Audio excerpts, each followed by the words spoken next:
Greetings, everyone. This is Bronson's By Any Means Necessary Fantasy Football Talk for Wednesday, November 3rd. As you can see, I'm not in my normal spot. I am outside. I am up at the Columbia Palisades, which is East Vancouver, or technically, probably Camas, our neighboring town. The road that you hear all the traffic right down there is pretty much the dividing line between Vancouver and Camas, kind of like in Portland, on the other side of the river, which is, you see the river right there. Gresham, right over there. You know, kind of like Vancouver and Camas have grown together, so has Portland and Gresham, which is the town. Again, you can kind of see. I know you can see the river there. If you look in the background, you can see Gresham as well. Portland is a little more off that way out of the picture, but this is a nice little, well-kept little secret place that only the locals kind of know about up here. A great view of the river. It's rumored to be part of the Lewis and Clark Trail. It was rumored to be a Lewis and Clark viewpoint, which, pretty good view of the river and the surrounding area. I would say the rumor is probably true. Lewis and Clark probably did come up here 200, 300 years ago. Used to scout the area. But I'm going to film here on location. I'm going to do my quarterbacks and tight ends, spikes and yikes. And we're going to start with the rain, start the spring, perfect timing. We're going to start with the quarterbacks. Quarterbacks, I'm spiking, or yiking, this week. Wait.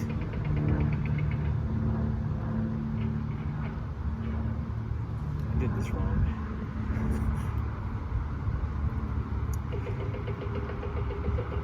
Okay, never mind. We'll just Kirk Cousins at 10 at the Ravens. Kirk Cousins had a pretty bad week last week. I know he's got a lot of weapons. I still like Kirk Cousins. I'm not sure he's a top 10 play this week. I think the Ravens coming off a bye. Maybe I trust John Harbaugh has fixed that leaky defense a little bit and game planned for Kirk Cousins, which honestly, it's really not that hard to game plan for Kirk Cousins. The line's good. Christian Darrisaw is looking really good, like a long-term left tackle. But the line still has holes. Kirk Cousins sees any amount of pressure at all, he just panics. So Ravens defense should look better. Kirk Cousins not a top 10 player. He's still probably a starter in 12-team leagues, not a top 10 guy. Next, I got Tyrod Taylor at 17. He should be back off IR from the Texans this week, but he's a little rusty, hasn't played in a while, and he doesn't have a lot of weapons to work with. I know Tyrod Taylor can do stuff with his feet that might still keep him relevant in fantasy, might still make him playable in 10-team leagues, in 2 QB leagues, but I wouldn't trust him yet. I would, wait a week for him to work off the rust, especially, even though he has faced in the Dolphins defense. A lot of experts are picking the Dolphins defense to have a good day, which means the Tyrod Taylor. Well, and lastly, Jordan Love is going to make his first career start for the Packers this week. He's at 19. I know the Chiefs defense is really bad, so Jordan Love could easily have, top 20 week. I just don't see it. I don't see it from him. I don't think he's a long-term starting quarterback in the NFL. I think he's going to fall flat on his face this week. And Chiefs defense should feast on Jordan Love this week. Tyrod Taylor, Jordan Love, 2 guys at the bottom tier of the QB2 ranks that I wouldn't want to touch this week in 2 QB leagues. Now, for the quarterbacks, I've got to spike. I actually have 5 because I did this a little wrong. Kyler Murray is way down at 8 for the week. I think that is taking his health into account. He didn't have the best week last week. I understand that. Kyler Murray is outstanding. Kyler Murray is really good. Top 5 quarterback play when he's on the field. 8's a little bit ridiculously low. Next, we're going to go Ryan Tannehill 15 against the Rams. I know the Rams are a good defense. I know that the Titans don't have Derrick Henry. I understand all these things. Ryan Tannehill is going to have to take over. And I think for whatever reason, he hasn't had the best start. His efficiency is still high. I think as his volume goes up, his efficiency is still going to stay pretty decent, which is going to put him in the top 12 options, I would have Tannehill over Cousins this week. Tannehill maybe borderline top 10 quarterback play for me this week. Next, we got Taysom Hill at 20 for the Saints versus the Falcons. If Taysom Hill starts, he's, Taysom Hill's going to run for some touchdowns, 1-2 touchdowns. That's going to keep him very relevant in fantasy. Would I play him in a 10-team league? Probably not. In a 12-team league? Probably not. But in a 2 QB league where you need a super flex, Taysom Hill is the definition of super flex. 20 is a little low. I would have him above Tyrod Taylor and Jordan Love both this week. I would have Taysom Hill probably at around 15, kind of where Tannehill is. I would have Taysom Hill up there. Next, we got Mike White, 21, the Jets versus the Colts. So I'm a Mike White believer. I really am. I think he's clearly better than Zach Wilson. The Jets need to let Zach Wilson sit and let Mike White kind of see how this thing plays out. I think on a short week, the hot hand is going to persevere. Mike White's going to showcase himself again. Go out there and light it up tomorrow night. I got Mike White as a top 20 play. I know I've been making the next Tom Brady references. It's kind of true. I mean, he's coming out of nowhere. He's got the name for it. I mean, Tom Brady's a very basic name. Mike White, they don't get much more basic than that. Maybe Michael Smith, Will Smith, names like that. Mike White's a pretty basic name too. You never know. I mean, obviously, I don't think I'm going to see another Tom Brady, another player like Tom Brady, but Mike White could be the Jets' answer at quarterback. And lastly, Trevor Lawrence, way down at 26. He's not even in the top 25 this week. I believe in Trevor Lawrence's talent. I believe in the weapons the Jacksonville Jaguars have, and I believe very, very much that the Bills are going to blow Jacksonville out in this game. So the game script is going to favor a lot of throwing, a lot of yards, touchdown passes for Trevor Lawrence, probably interceptions too. That comes to the territory.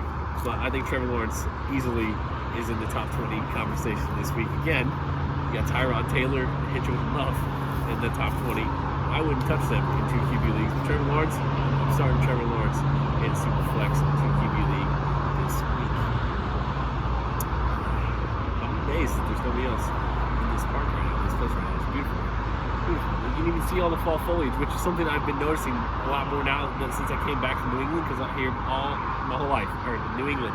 That's where you gotta go for the pretty fall foliage. And I started noticing it here before I left. I was like, fall foliage here is pretty decent too. And now that I've come back from New England, I'm not taking the fall foliage we have here in the Pacific Northwest for granted anymore. Our fall foliage here in the Pacific Northwest stacks up very favorably against the New England fall foliage too. I don't know. Again, another well-kept secret of the Pacific Northwest. Our fall foliage is worth seeing too. So tourists come up here, especially from the West Coast. It's cheaper, much cheaper here than to go to Vermont. I'm telling you right now, I know that for a fact. Coming to Oregon or Washington, much cheaper than going to Vermont, and much easier to get access to as well. Because Vermont, not the easiest place to get into. So come up here next fall for your fall foliage. For those of you East Coasters or Southerners or West Coast, Southwest Coast, desert area, come up here next fall for your fall foliage. Anyway, moving on to the tight ends. I'm yiking this week, starting with George Kittle at 7. George Kittle is possible he could return this week. I'm monitoring that situation pretty closely because I've got him and Noah Fant both in multiple leagues, and I need one of them to play for me this week. Tight end has been a mess for me this year. There's some leagues where I'm carrying 3, even 4 tight ends a week because of the whole, Gronkowski, Dawson Knox, George Kittle. Like, you can't drop those guys. They've been far too productive, but you can't. They're not playing right now either. So it's like you got to pick up somebody else's stream in the meantime. So I have Fant, Kittle, hoping one of them plays for me this week. They're both on this list. Kittle wasn't super productive before his injury. He's going to be rusty. I'm not banking on him being a top 7 tight end this week, should he play. Either, I'm a little reluctant there. I mean, obviously, if you have him and you need him, if you're like me, if Kittle's the only healthy tight end, the only healthy body you've got, it's tight end, you're going to start him. But I don't know how productive he's going to be. I'm a little scared of him this week. Tyler Higbee, again, at 9. versus the Titans. Tyler Higbee has not done anything this year to warrant consideration in the top 10. So I don't know why he's still getting it. I know it's a moderately bad bye week for tight ends with Gronk and Hawkinson out, and then Knox is hurt, Kittle's hurt, Fans out. But I know it's a moderately bad week for tight ends, so that's going to raise some low-level guys up higher. But Higbee still should not be in the top 10. We need to see some production from Higbee before we start considering him top 10 in any week, let alone every week. Next, Jared Cook at 11, Chargers at Eagles. Again, Jared Cook's another guy who has not been super productive this year. I know he's in a good offense, so he could go off anytime. It's possible against the Eagles, very possible. I just don't see it. I don't like how he's ranked that high in tight end 2. I know we're getting nitpicky at that point because how many leagues really are you starting 2 tight ends in? There's very few like that. But again, 12-team leagues, Jared Cook, I don't think I'd be starting him this week. 11's too high for me. Now for the tight ends I like. 4 tight ends to spike this week. Starting with Dan Arnold at 13, Jaguars and Bills. Again, as I mentioned with Trevor Lawrence, game script's going to be heavy passing. Dan Arnold had a lot of targets, a lot of catches last week. That should continue, carry over to this week. Should have a lot of targets, a lot of catches again this week. That should put him in the top 12 consideration, possibly top 10 consideration. 13's a little low. In 12-team leagues, I'm starting Dan Arnold. In 10-team leagues, I'm weighing my options, but I could be starting Dan Arnold in a 10-team league as well. Next, we got Pat Freiermuth, 14 Steelers versus the Bears.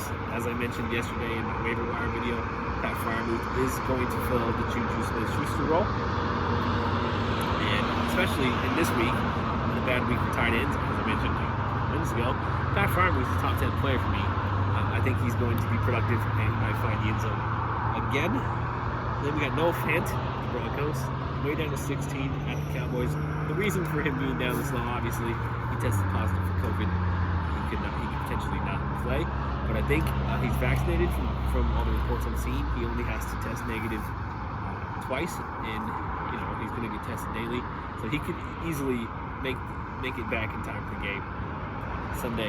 And if he plays, again, as is the theme on my spikes tight end this week, top 10 play. No fans too talented in a bad tight end week to not be a top 10 play. And lastly, Evan Engram, way down at 21.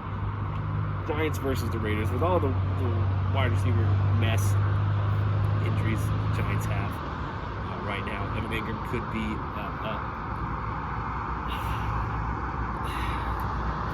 could see a lot of targets in that offense this week because we don't know who the hell the Giants are going to have out there catching passes, right? So Evan Engram seems like the only healthy option they have, the only guy who's 100%. I know he's been a massive disappointment so far in his career. And finally this year, his draft ranking was real low. Nobody was really drafting him. We've all finally moved on from Evan Engram. The hype there is no hype for Evan Engram anymore. And I haven't really talked about it much because he's been hurt, he hasn't delivered. But I think this is the week Evan Engram could potentially be a starting tight end in fantasy in 12-team leagues. I don't think I'd start him in a 10-team league. I'm still not that desperate to start Evan Engram. Besides, a lot can change. This is only Wednesday. A lot can change in the health front for the Giants wide receivers before Sunday. But as of right now, I think 21 is a little low for Evan Engram. And if I'm really desperate for a tight end, and let's say I don't have George Kittle or Noah Fant. Let's say they're both out again this week. Evan Engram's probably the guy who's going to be there on the waiver wire for me on Saturday night, Sunday morning, who I'm going to have to pick up and trust the most to give me, 6 catches, 50 yards, and possibly a touchdown.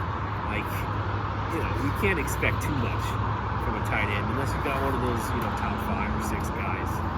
That's pretty much the best you're going to hope for. A few catches, 50 to 75 yards, and you hope for a touchdown. Evan Engram is the guy left who I think could potentially deliver that. 21, a little low. I would have him as a top 15 for the week. So that's it.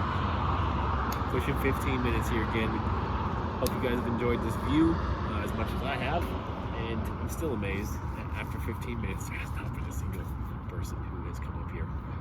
I guess the weather, a lot of these, even though a lot of us Pacific Northwesters are used to the rain and the overcast and the gloomy days, a lot of people don't want to be outside when it's like this, even though it only sprinkled for a very short time. See, I brought a hoodie with me, but I'm not even wearing it right now. It's really not that cold. I'm a Scandinavian genetically, so like it takes a lot for me to get cold, and it takes very little for me to get warm. So it's actually feeling pretty good right now. It's just nice to be. It's nice to be outside. Sun's not quite setting yet, but it kind of looks like it is, and I think it's quite pretty up here right now. I think I picked a good time to come up here and film this. This is a really nice neighborhood with some nice houses too. Like this is,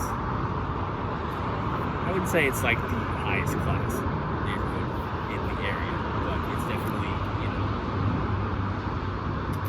one of the nicer ones. Vancouver is a city that's kind of like started like on the west side downtown over by Vancouver Lake and the river, and as it's expanded and grown, it's grown east. So older neighborhoods, the east side or the west side, and the newer stuff is here on the east side. So this is some of the newer settlements like this. I moved here 3 years ago. A lot of these houses, this housing development was just hills. Now they've got some houses out here. Vancouver, just in the 3 years I've lived here, it's grown so much. It's crazy. There's not much more room for it to grow east. You can't grow west because you've got water. You're gonna have to grow north into Battleground, Ridgefield. Eventually, like 10 years maybe, all these towns here in Southwest Washington are going to be grown together, kind of like the Portland has. All that stuff's grown together. But anyways, you don't really care about all that, and I'm definitely getting a little long. The video's getting a little long, so hope you guys, again, I hope you guys have enjoyed this. I will get to wide receivers and running backs tomorrow, and I may potentially film on location somewhere else for that as well. So peace, love, and nachos, friends.